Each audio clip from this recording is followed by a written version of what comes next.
आज यानी 16 फरवरी 2024 की तारीख से पहले रूस में एक जीवित व्यक्ति हुआ करता था। पेशे से ब्लॉगर, अपने मुल्क में लोकतंत्र पैबस्त करने का हिमायती, भ्रष्टाचारी और निरंकुश सत्ता से लड़ने के ख्वाब देखता था। जब बोलता और लिखता था तो सरकार हिल जाती थी, बादशाह नाराज हो जाते थे, उनकी नींद में खलल जो पड़ता था। पर एक रोज ब्लॉगर को जहर देकर मारने की कोशिश की गई। जान जाते जाते बची। कई महीनों तक जर्मनी में इलाज चला, किसी तरह से वो ठीक हुआ।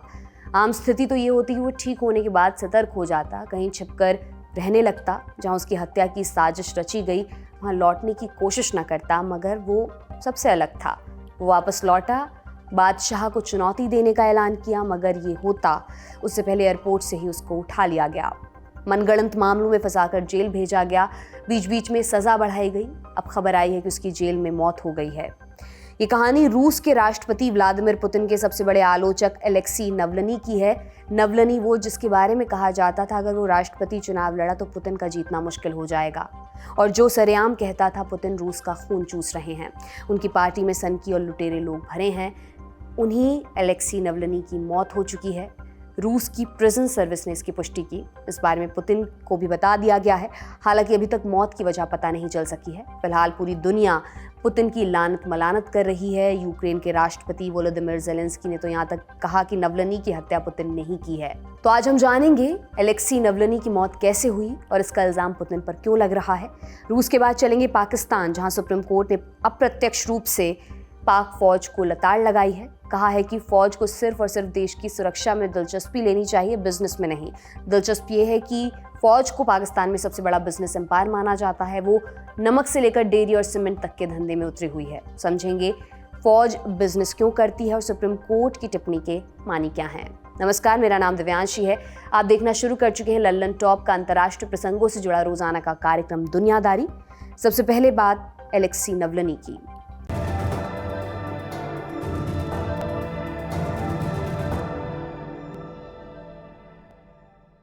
16 फरवरी को रूस की सरकारी मीडिया ने एक सनसनीखेज खबर चलाई। कहा एलेक्सी नवलनी नहीं रहे।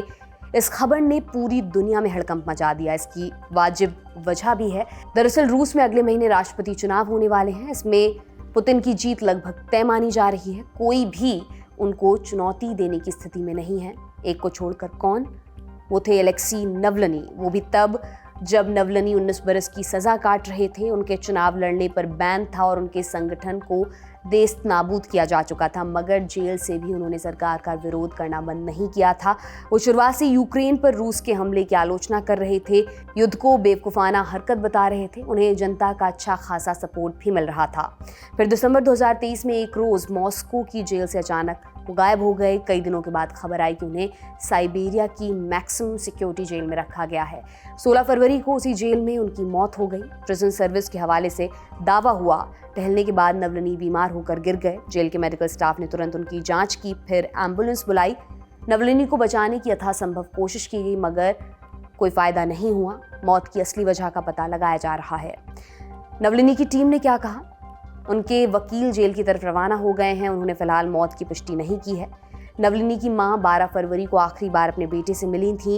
उन्होंने फेसबुक पर लिखा, मैं श्रद्धांजलि वाला कोई मैसेज नहीं सुनना चाहती। मैं जब उससे मिली थी तब वो जिंदा, स्वस्थ और खुश था। पश्चिमी देश क्या बोले? ब्रिटेन के प्रधानमंत्री ऋषि सुनक ने सोशल मीडिया प्लेटफॉर्म एक्स पर लिखा, ये भयावह खबर है। पोलैंड के विदेश मंत्री बोले, नवलनी लोकतंत्र की चाह रखने वाले रूसी नागरिकों के नायक थे। उन्हें झूठे केस में फंसाया गया, जेल में बुरी तरह रखा गया। इसके लिए पुतिन जिम्मेदार हैं।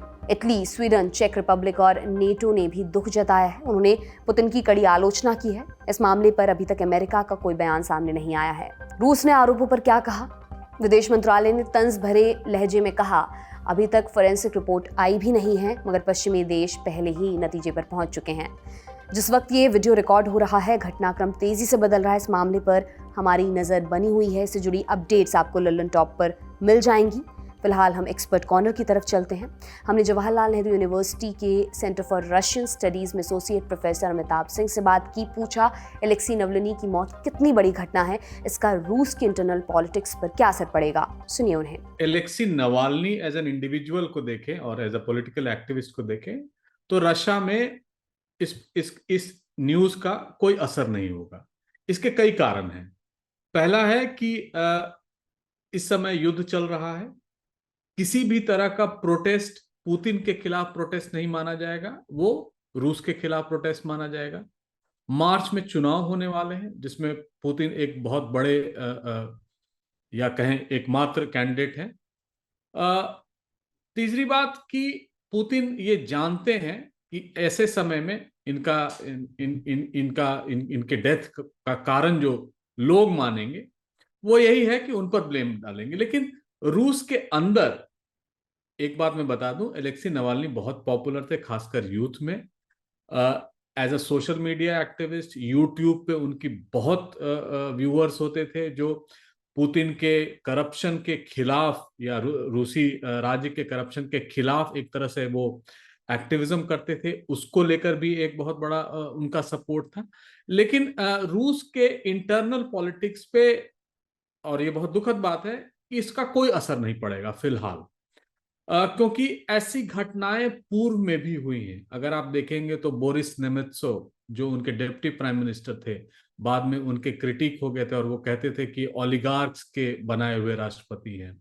एना पोलित्कोवस्काया जो जिनकी 2006 में हत्या हो गई थी, और वो पॉइंट ब्लैंक उनको किसी ने मारा था और बाद में कोर्ट ने बताया कि $1.5 लाख देके इनकी हत्या कराई गई थी। कॉन्ट्रैक्ट किलर को किसने पैसे दिए थे किसी को पता नहीं है।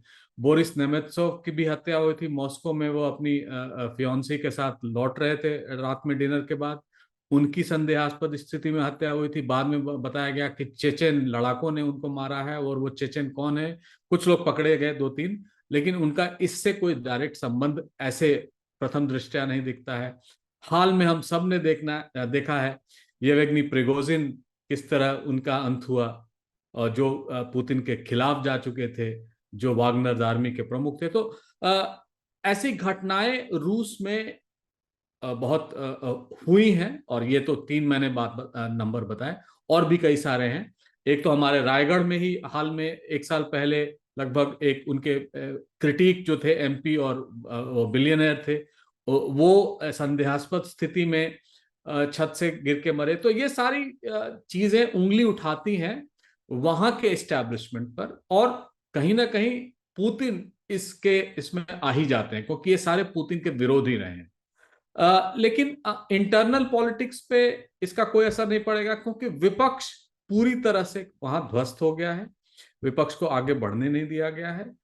और जैसा डिक्टेटरशिप में या यूं कहें पार्लियामेंट्री डेमोक्रेसी जो तो वहां है, एक इलिबरल डेमोक्रेसी की तरह ओपोनेंट्स को धीरे धीरे खत्म किया। पॉलिटिकल पार्टीज जो थी उनको लेजिटिमेसी नहीं दे रही है सरकार। और मैं ये कहूंगा रूस का ये पॉलिटिकल कल्चर भी रहा है। अगर पिछले 500 साल का इतिहास देखें तो रूस में ऐसे ही चला है और ऐसे ही चलता रहेगा। पुतिन पर इल्जाम लग रहे हैं कि उन्होंने नवलनी का मर्डर करवाया। क्या यह आरोप पुतिन की साख में बट्टा लगा सकता है? जो व्यवस्था है रूस में और जो इतिहास है रूस का पिछले 24 साल से, जब से पुतिन राष्ट्रपति हैं, आप देखेंगे कि ऐसी घटनाएं हुई हैं, उनकी साख पर बट्टा तो लगा है। लेकिन किसी भी तरह से, चाहे वो जुडिशियरी हो या प्रेस हो, किसी भी तरह से वो उनको गिल्टी प्रूव नहीं कर पाए। हाल ही की जो बहुत रिपोर्टेड घटना है येवगेनी प्रिगोजिन, हम सब ने देखा किस तरह से वो पुतिन के खिलाफ गए, किस तरह से एक सैन्य विद्रोह किया, और वो बाद में पुतिन से मिले। 1 महीने बाद इन सारी घटनाओं का उनका संदेहास्पद स्थिति में मौत हो गई, कोई प्रोटेस्ट नहीं हुआ। उनके कितने बड़े फैन थे, बहुत लोग उनको बहुत काबिल मानते थे।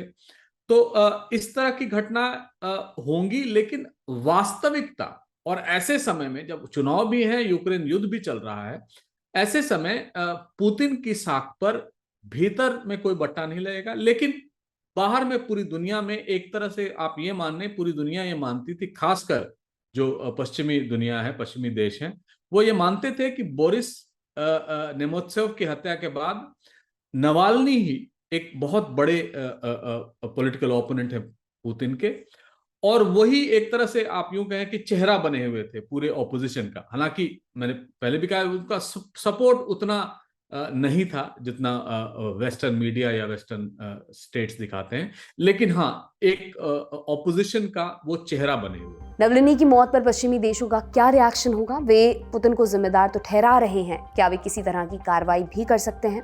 देखिए, रशिया पर कार्रवाई जो वेस्टर्न स्टेट्स का है, वो इतने ज्यादा सैंक्शंस या प्रतिबंध लग चुके हैं उनके पार कि अब वो क्या कर सकेंगे।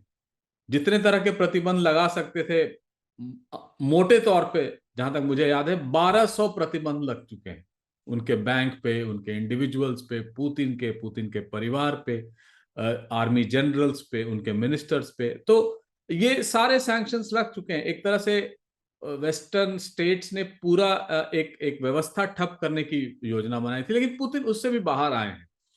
तो जो रिएक्शन है वो बहुत शार्प रिएक्शन अभी तक आए हैं। जैसे यान स्टोल्टनबर्ग ने ये बहुत दुखद घटना बताया है। ऋषि सुनक का मैं अभी देख रहा था, उन्होंने भी इसको कंडेम किया है। इसकी भर्त्सना तो पूरी तरह से होगी। European union human rights council ने इसके अगेंस्ट स्टेटमेंट दिया है, तो इसकी भर्त्सना तो होगी।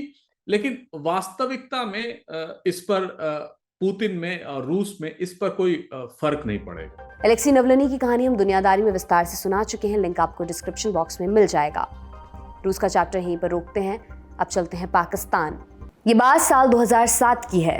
उन दिनों पाकिस्तान में परवेज मुशर्रफ की हुकूमत थी। उन्हीं दिनों पाकिस्तान में किताब की भी खूब चर्चा थी। किताब का नाम था military inc inside Pakistan's military economy. किताब की लेखिका थी आयशा सिद्दीका, और ये किताब पाकिस्तान की फौज के बिजनेस मॉडल को एक्सपोज करने वाली थी। ऐसा नहीं कि इससे पहले लोगों को नहीं पता था कि पाकिस्तान की फौज देश के बड़े बिजनेस पर कब्जा किए हुए है, ये खुला राज था। लेकिन आयशा सिद्दीका की किताब से पर्दे की बात बाजार में आ गई थी। फिर क्या हुआ? वही जो होना था। किताब के लॉन्च से पहले ही इसकी खबर मिलिट्री एस्टैब्लिशमेंट को लग गई। किताब को रोकने की कोशिशें शुरू हो गई। परवेज मुशर्रफ ने आयशा को गद्दार करार दिया, बुक लॉन्च पर रोक लगा दी। सिर्फ इतना ही नहीं, मुशर्रफ ने आयशा पर देशद्रोह कानून लगाने की कोशिश की और उन्हें देश से निकालने का भी पूरा प्लान बना लिया था। लेकिन मुशर्रफ का ये प्लान कामयाब नहीं हो पाया। किताब लॉन्च हुई, खूब पढ़ी गई। पाकिस्तान में एक वर्ग ने इसकी आलोचना भी की, लेकिन अंत में हुआ यही कि इस किताब ने पाकिस्तानी फौज के बिजनेस मॉडल को एक्सपोज करके रख दिया। किताब लॉन्च के बाद ये मुद्दा पाकिस्तान में कई हफ्तों तक नेशनल डिबेट का हिस्सा बना रहा। मीडिया रिपोर्ट्स बताती हैं कि पाकिस्तानी फौज हर साल अरबों रुपए का बिजनेस करती है और खूब मुनाफा कमाती है। पर आज हम इसकी चर्चा क्यों कर रहे हैं? क्योंकि पाकिस्तान के सुप्रीम कोर्ट ने फौज को फटकार लगाई है। चीफ जस्टिस काजी फैज ईसा ने कहा कि फौज का काम देश की रक्षा करना है, ना कि व्यापार करना। चीफ जस्टिस की इस टिप्पणी के बाद अदालत और फौज एक बार फिर आमने सामने आ गए हैं। पाकिस्तान इन दिनों वैसी राजनीतिक संकट से गुजर रहा है। हालिया इलेक्शंस में फौज पर धांधली करवाने के आरोप लगे हैं। शुरुआत इतिहास से करते हैं। साल 1945 के अंत तक दूसरा विश्व युद्ध खत्म हुआ। ब्रिटेन की इस युद्ध में कमर टूट चुकी थी। दुनिया के बड़े हिस्से में फैला ब्रिटिश एम्पायर कमजोर हो चुका था। धीरे धीरे कई देश उसके चंगुल से आज़ाद हो रहे थे। क्योंकि उस समय भारत ब्रिटेन के कब्जे में था, इसलिए भारतीय सैनिक इस युद्ध में ब्रिटेन की तरफ से लड़े थे। 2 साल बाद भारत ने भी आज़ादी हासिल कर ली, लेकिन आज़ादी के साथ भारत को एक बड़ी कीमत चुकानी पड़ी। वो था देश का बंटवारा। 1947 में ही भारत से कटकर पाकिस्तान बना। दोनों अपना अपना देश संवारने में लग गए। बताया जाता है कि आज़ादी के बाद पाकिस्तान के पास लगभग 1.5 लाख सैनिकों की फौज थी। इस फौज ने पाकिस्तान में अपना प्रभाव बढ़ाने की कोशिश शुरू कर दी थी, पर शुरुआती 4 सालों तक पाकिस्तानी आर्मी का कंट्रोल गोरों के पास ही रहा। साल 1951 में मोहम्मद अयूब खान देश के प्रमुख बने। अयूब खान के दौर में ही फौज ने अपने वर्चस्व की ताबीर लिखनी शुरू की। आयशा सिद्दीका अपनी किताब military inc inside Pakistan's military economy में लिखती हैं, पाकिस्तान की फौज ने सबसे पहले 1954 में पहला वेलफेयर फाउंडेशन शुरू किया था। 1954 में army chief general Ayub Khan और defence secretary major general Iskander Mirza ने फौजी फाउंडेशन बनाया। इसके लिए उन्होंने ब्रिटेन से मिला फंड इस्तेमाल किया था।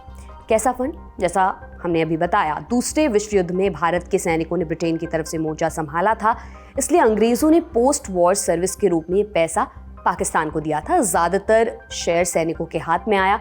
उसी से फौज ने फाउंडेशन शुरू किया। इसको बनाने की एक वजह यह भी थी कि इससे रिटायर हो चुके सैनिकों को रोजगार दिया जा सके, साथ ही जो सैनिक जंग में मारे गए हैं उनकी फैमिली को खर्चा दिया जा सके। ये फाउंडेशन एक नेक मकसद से शुरू हुआ था, लेकिन फिर धीरे धीरे ये फौज के लिए एक तरह का बैंक बन गया, जिसका पैसा कई धंधों में इस्तेमाल होने लगा। हालांकि फौज के व्यापारिक मामलों में दखल की असली शुरुआत हुई साल 1958 में।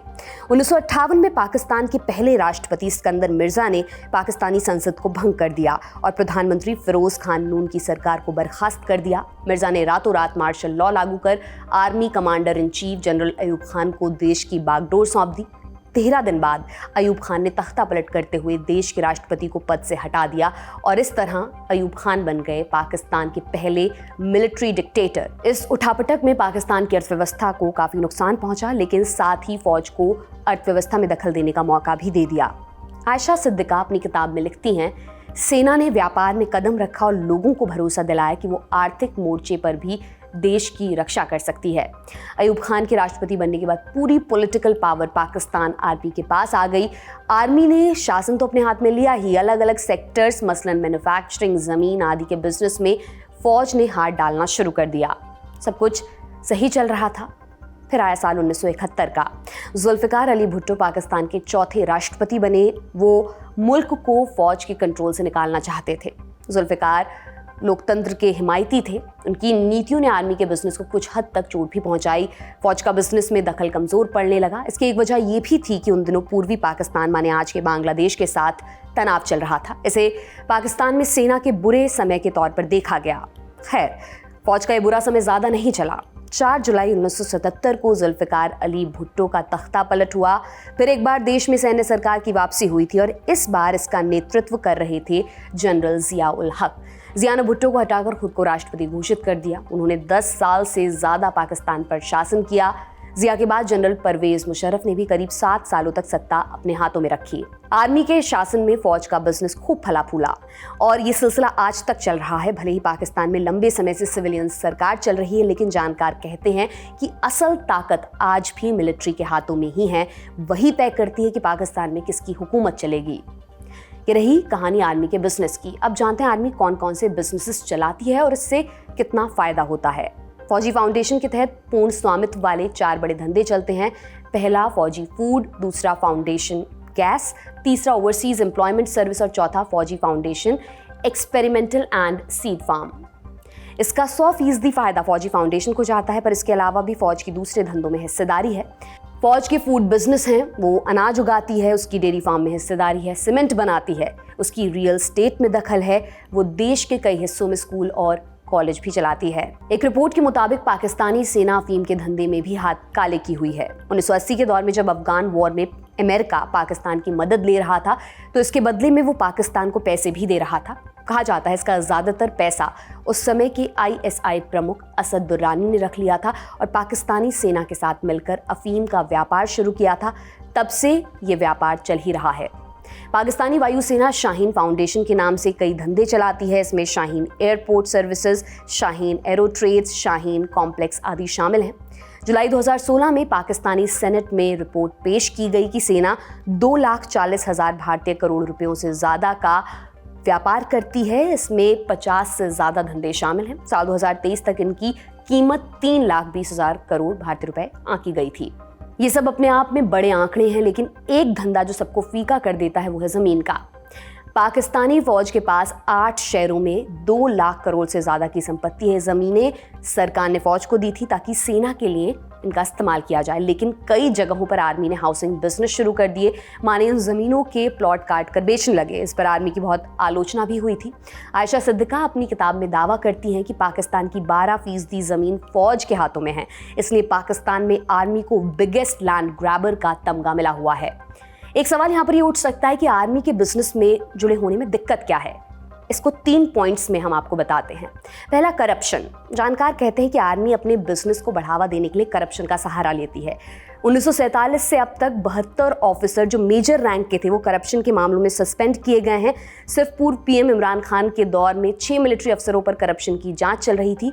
ये किसी भी देश की आर्मी की छवि खराब कर सकता है। 2021 में एक रिपोर्ट आई थी, इसमें कहा गया था कि पाकिस्तान के 25 रिटायर्ड मिलिट्री ऑफिसर्स के पास स्विस बैंक में खाते हैं। इन खातों में करीब 80,000 करोड़ रुपयों की अवैध संपत्ति जमा है। पनामा पेपर्स लीक में रिटायर्ड लेफ्टिनेंट जनरल शफाहत शाह की लंदन में 5,000 करोड़ रुपए की संपत्ति का खुलासा हुआ था। ISI के पूर्व प्रमुख मेजर जनरल नुसरत नईम की 2,700 करोड़ रुपए की ऑफशोर कंपनियों का भी खुलासा हुआ था। दूसरी है एक एलीट कल्चर की शुरुआत।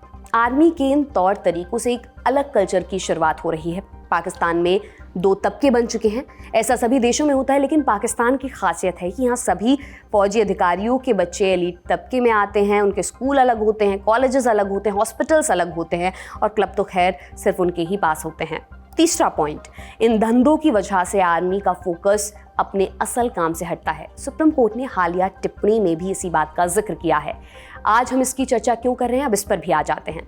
जैसा हमने आपको शुरुआत में बताया, पाकिस्तान के सुप्रीम कोर्ट ने फौज को फटकार लगाई है। चीफ जस्टिस काजी फैज ईसा ने कहा कि हम अदालत में बैठे हैं तो हमारा काम है इंसाफ करना। आपका यानी कि फौज का काम मुल्क की हिफाजत करना है और आपको भी वही करना चाहिए। सुनवाई के दौरान chief justice of Pakistan justice Qazi Faez Isa ने सरकार का पक्ष रख रहे अटॉर्नी जनरल मंसूर उस्मान अवान से कई सवाल किए। उनसे पूछा गया, क्या आप इस अदालत और मुल्क को सरकार की तरफ से भरोसा दिला सकते हैं कि हमारी फौज सिर्फ मुल्क की हिफाजत करेगी और अपनी ज़मीन का इस्तेमाल कमर्शियल एक्टिविटीज़ के लिए नहीं करेगी? जब अटॉर्नी जनरल कोई सीधा जवाब नहीं दे सके तो चीफ जस्टिस ने कहा, आप इस बारे में सरकार से बात कीजिए और फिर हमें आकर बताइए कि इस मसले पर उनकी राय क्या है और वो क्या करने जा रही है। अब चलते हैं एक्सपर्ट कॉर्नर की तरफ। मामले को विस्तार से समझने के लिए हमने बात की पाकिस्तान के सीनियर जर्नलिस्ट एजाज सैयद से। हमने उनसे पूछा, पाकिस्तान आर्मी को पाकिस्तान का सबसे बड़ा बिजनेस एम्पायर माना जाता है, फौज की बिजनेस में एंट्री हुई कैसे? और देखिए, ये एक बड़ा लंबा बैकग्राउंड है। ज़्यादातर जो ये बिजनेसेस हैं, ये आर्मी वेलफेयर ट्रस्ट के प्लेटफॉर्म के तहत होते हैं और इनका वैसे तो बड़ा लंबा बैकग्राउंड है। अयूब खान साहब जो 60s में आर्मी चीफ थे पाकिस्तान के, वो मिलिट्री डिक्टेटर थे, उनके दौर में भी थोड़ा बहुत शुरू हुआ था, लेकिन ज़्यादा जो काम शुरू हुआ वो जनरल ज़िया-उल-हक साहब के दौर में शुरू हुआ और फिर जनरल ज़िया-उल-हक के बाद जनरल मुशर्रफ के दौर में उसको और ज़्यादा आगे बढ़ाया गया। तो इसकी एक पूरी हिस्ट्री है। शॉर्टली ये कि जो पाकिस्तान के 3 मिलिट्री डिक्टेटर्स हैं आउट ऑफ 4, उनके दौर में ये काम शुरू हुआ और बहुत आगे तक चला गया। पाक आर्मी का दखल किन किन सेक्टर्स में है? पाकिस्तान आर्मी एक प्रोफेशनल आर्मी है, लेकिन कॉन्स्टिट्यूशन में आर्मी का एक रोल है, वो तय है। पाकिस्तान आर्मी लोगों को रेस्क्यू भी करती है, एक और दूसरे काम भी करती है, लेकिन जो रोल जिसके ऊपर लोग एतराज़ करते हैं, वो जो सबसे बड़ा एतराज़ है वो पॉलिटिकल रोल है कि मिलिट्री और जो इंटेलिजेंस सर्विसेज है वो पॉलिटिकल रोल प्ले ना करें।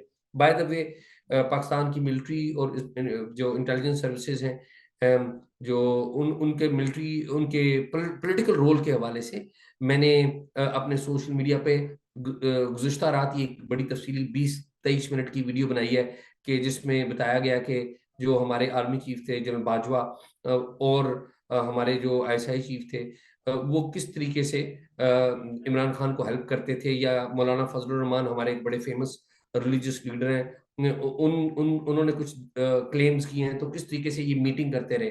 तो अगर आप उनके पॉलिटिकल रोल का थोड़ा सा ग्लिम्स देखना चाहते हैं तो वो भी देख लीजिएगा। तो जो सबसे बड़ा रोल है वो मिलिट्री के पॉलिटिकल रोल के ऊपर एतराज़ होता है। पॉलिटिकल रोल ही वो है जिसके ऊपर लोग बात भी करते हैं, और दूसरा ज़ाहिर है बिजनेसेस के ऊपर, और बिजनेसेस के ऊपर आपको पता है हमारी जो कोर्ट है वो भी टाइम टू टाइम वो सवाल उठाती है और बाज़ औक़ात ऑर्डर्स भी आते हैं।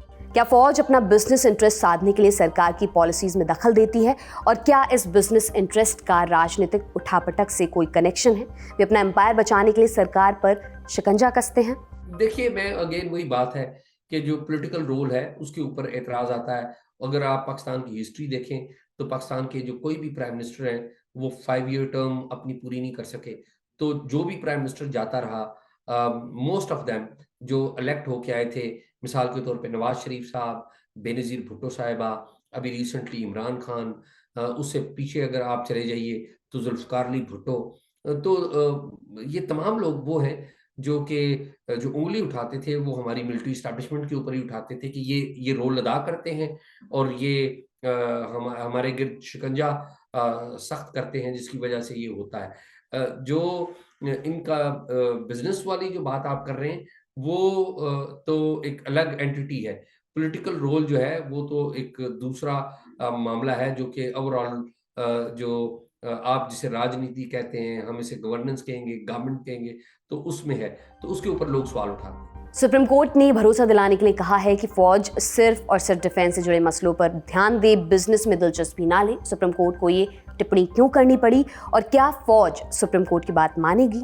देखिए जी, सुप्रीम कोर्ट ऑफ पाकिस्तान में केसेस आते रहते हैं और ये पहली दफ़ा नहीं है कि सुप्रीम कोर्ट ने ऐसा कहा हो। माज़ी में भी सुप्रीम कोर्ट इस तरह की बात करती रही है, हाई कोर्ट्स वो भी इस तरह की बात करती रही है। लेकिन जो भी रोल अदा करती है मिलिट्री, उसका कोई ना कोई लीगल जो जस्टिफिकेशन वो मौजूद होती है। बहुत सारी लेजिस्लेशन की गई है ओवर द ईयर्स जिसमें जो इनका मिलिट्री का रोल है या मिलिट्री का जो कारोबार है उसे लीगली वो जस्टिफाइड है क्योंकि इस हवाले से लेजिस्लेशन जो है वो मौजूद है। आज की दुनियादारी में बस इतना ही। कल फिर आपसे मुलाकात होगी, इसी उम्मीद के साथ मैं विदा लेती हूँ।